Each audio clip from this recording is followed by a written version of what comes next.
पुढची बातमी आहे बीडमधील संतोष देशमुख हत्या प्रकरणासंदर्भात आरोपींचा मोबाईल तपासणी अहवाल समोर आलेला आहे। पोलीस उपअधीक्षकांकडून आरोपींच्या मोबाईलची तपासणी करण्यात आलेली आहे। 2 ओप्पो कंपनीच्या तर 1 सॅमसंग कंपनीच्या मोबाईलचा तपासणी अहवाल समोर आलाय।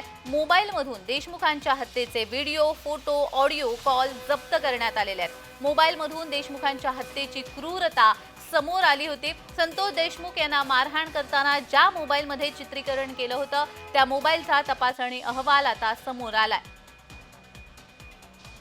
तर या संदर्भात अधिक माहिती देण्यासाठी आमचे प्रतिनिधी अमीर हुसेन आपल्यासोबत जोडले गेलेले आहेत। अमीर, संतोष देशमुख हत्या प्रकरणासंदर्भात ताज्या बातम्या आपल्या समोर येत असतात आणि आता जो आरोपींचा मोबाईल आहे त्याचा तपासणी अहवाल समोर आल्याचं समजतंय। अधिकचा तपशील नक्कीच जान्हवी, जर आपण बघितलं तर हे जे प्रकरण आपल्या समोर येत आहे, जे सीआयडी आणि एसआयटीने जे चार्जशीट न्यायालयात दाखल केलेली आहे, या माध्यमातूनच आपल्याकडे समोर येत आहे नेमकं सीआयडी आणि एसआयटीने चार्जशीट जी दाखल केली होती त्या चार्जशीट मध्ये काय होतं।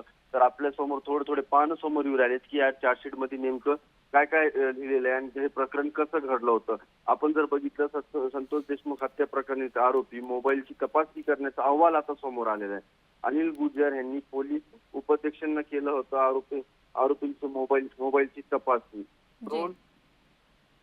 ओप्पो कंपनीची तर 1 सॅमसंग कंपनीचा मोबाईल तपासणी अहवाल समोर आलेला आहे। या मोबाईल मध्ये व्हिडिओ, फोटो, ऑडिओ कॉल केले जात होते। याच मोबाईल मधून संतोष देशमुख यांच्या हत्येची भीष्म आली होती समोर।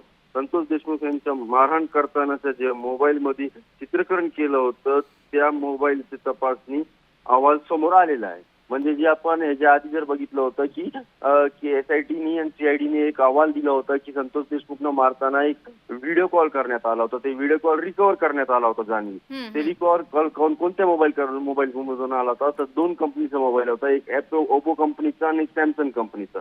तर हेच ते अहवाल आहे जे समोर आलेलं आहे की जे व्हिडिओ कॉल करण्यात आले होते याच मोबाईल मधून करण्यात आले होते। अगदीच या अहवालामुळे पोलिसांना अधिकचा तपास करण्यात अधिक खोलात जाण्यात खरं तर आणखी यश मिळेल, वेग मिळेल आहे। आता यापुढची कारवाई कशा पद्धतीने असणार आहे?